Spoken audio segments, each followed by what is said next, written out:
we saw that Chinese troops in very large numbers were moving towards the line of actual control.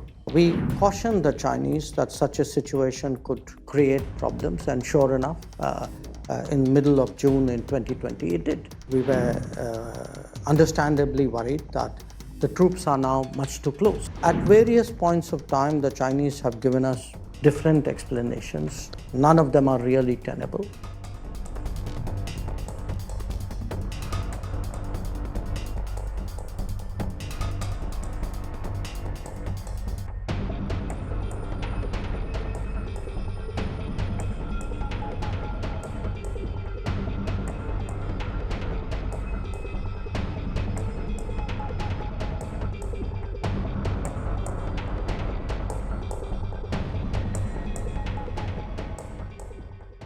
In 2020, when we were in the middle of our COVID lockdown, at that time, China actually had managed to get the first wave of COVID behind them.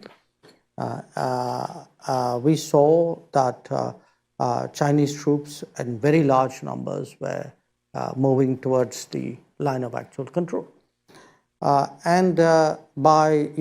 Normally, I'm guessing now here, that it would have been very difficult when you are in the middle of a COVID lockdown, because our COVID lockdown was complete. I mean, the country, it was like a ghost city or cities. People, the airports were shut down, the railway was shut down. So in the middle of all of that, we actually had to mobilize and counter deploy, which we did. And then we had a situation where we were understandably worried that the troops are now much too close.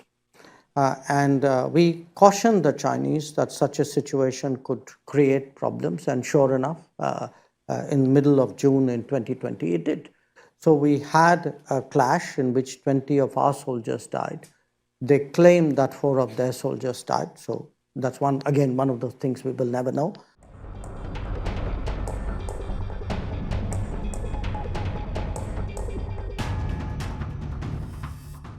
At various points of time, the Chinese have given us different explanations. None of them are really tenable. Since then, we have been trying to disengage, because both of us have a forward deployment ahead of our regular military bases. We have been partially successful out of maybe let's say 10 places. We would have resolved 7-8 of these forward deployments. There are still some we were discussing. But the basic problem, which is a very large number of troops are massed on the border in violation of agreements, continues. Now, what it has done is it has completely, in a way, impacted the relationship, because it's very hard to try to be normal with a country which has broken agreements and which has done what it has done.